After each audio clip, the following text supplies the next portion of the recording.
ಹೇಳಿ ಸರ್, ಇವತ್ತು ಏನೇನು ಡಿಸಿಷನ್ ತಗೊಂಡ್ರಿ? ಹಾಲಿನ ದರ ಎಷ್ಟು ಹೆಚ್ಚಳ ಮಾಡ್ತೀರಿ? ಯಾವಾಗಿಂದ ಮಾಡ್ತೀರಾ? ಹೆಚ್ಚು ಮಾಡಬೇಕನ್ನೋದು ಆಗಿದೆ. ಹೆಚ್ಚು ಮಾಡಬೇಕನ್ನೋದಾಗಿದೆ. ಸೊ ಸನ್ಮಾನ್ಯ ಮುಖ್ಯಮಂತ್ರಿಗಳು ಬಜೆಟ್ ಅಲ್ಲಿ ಹೆಚ್ಚು ಮಾಡಬೇಕನ್ನೋದು ತೀರ್ಮಾನ ಆಗಿದೆ. ಸನ್ಮಾನ್ಯ ಮುಖ್ಯಮಂತ್ರಿಗಳು ಗುರುವಾರ ಕ್ಯಾಬಿನೆಟ್ ಇದೆ. ಕ್ಯಾಬಿನೆಟ್ ನಲ್ಲಿ ಡಿಸಿಷನ್ ಆಗುತ್ತೆ. ಡಿಸಿಷನ್ ಆದ್ಮೇಲೆ ಸನ್ಮಾನ್ಯ ಮುಖ್ಯಮಂತ್ರಿಗಳು ಅದನ್ನ ಹೇಳ್ತಾರೆ.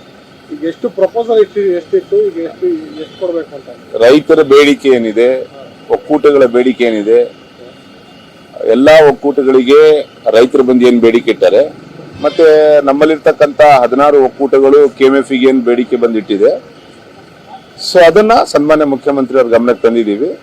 ಸೊ ಅದಕ್ಕೆ ಒಂದು ಸೂಕ್ತವಾದಂತ ತೀರ್ಮಾನವನ್ನು ತಗೊಳ್ತಾರೆ. ಈಗ 5 ರೂಪಾಯಿನಲ್ಲಿ ರೈತರಿಗೆ ಎಷ್ಟು ಕೊಡ್ತೀರಾ ಮತ್ತು ನಿಮ್ಮ ಉತ್ಪಾದಕ ಸಂಘಗಳಿಗೆ ಎಷ್ಟು? ಇಲ್ಲಿ 5 ರೂಪಾಯಿ, 3 ರೂಪಾಯಿ, 2 ರೂಪಾಯಿ ಅಂತ ಏನು ತೀರ್ಮಾನ ಆಗಿಲ್ಲ. ಇವತ್ತು ಅದ್ರ ಬಗ್ಗೆ ಏನು ಚರ್ಚೆ ಆಗಿಲ್ಲ. ಸೊ ಕ್ಯಾಬಿನೆಟ್ ಅಲ್ಲಿ ಡಿಸಿಷನ್ ಆದ್ಮೇಲೆ ಸನ್ಮಾನ್ಯ ಮುಖ್ಯಮಂತ್ರಿಗಳೇ ಹೇಳ್ತಾರೆ. ನಮ್ಮ ಸಹಕಾರ ಸಚಿವರು ಮತ್ತು ಪಶುಸಂಗೋಪನೆ ಸಚಿವರು. ಸೊ ಮೋಸ್ಟ್ಲಿ ಕ್ಯಾಬಿನೆಟ್ ಆದ್ಮೇಲೆ ಕೋಆಪರೇಟಿವ್ ಮಿನಿಸ್ಟ್ರು ಮತ್ತು ಪಶುಸಂಗೋಪನೆ ಮಿನಿಸ್ಟ್ರು ಅವರಿಗೆ ಅನೌನ್ಸ್ ಮಾಡಕ್ಕೆ ನಮಗೆ ಹೇಳ್ಬೋದು. ಸೊ ಕ್ಯಾಬಿನೆಟ್ ಆದ್ಮೇಲೆ ಕ್ಯಾಬಿನೆಟ್ ಅಲ್ಲಿ ಏನ್ ತೀರ್ಮಾನ ಆಗುತ್ತೆ ಅದನ್ನ ನಿಮ್ ಮುಂದೆ ಅವತ್ತು ನಾನು ಬರ್ತೀನಿ, ನಾನು ಅವತ್ತು ಹೇಳ್ತೀನಿ. ಈಗಾಗಲೇ ಬೇರೆ ಬೇರೆ ದರ ಹೆಚ್ಚಳ ಆಗಿದೆ, ಹಾಗೆ ಸಾರ್ವಜನಿಕರಲ್ಲಿ ಒಂದು ಆಕ್ರೋಶ ಇದೆ. ಈಗ ಮತ್ತೊಮ್ಮೆ ನೀವು ದರ ಹೆಚ್ಚಳ ಮಾಡೋ ಮೂಲಕ ನೀವು ಕಸ್ಟಮರ್ ಅನ್ನು ಕಳ್ಕೊಳ್ತೀರಾ ಅಂತ ಸತ್ಯ? ಈಗ ನಮಗೆ ಕರ್ನಾಟಕ ರಾಜ್ಯದಲ್ಲಿರ್ತಕ್ಕಂಥ 27,000 ಹೈನುಗಾರಿಕರು ಏನಿದ್ದಾರೆ, ಡೈರಿಗಳಿಗೆ ಹಾಲಾಗ್ತಕ್ಕಂಥ ರೈತರು ಎಷ್ಟು ಇಂಪಾರ್ಟೆಂಟು, ಗ್ರಾಹಕರು ಅಷ್ಟೇ ಇಂಪಾರ್ಟೆಂಟ್ ನಮಗೆ.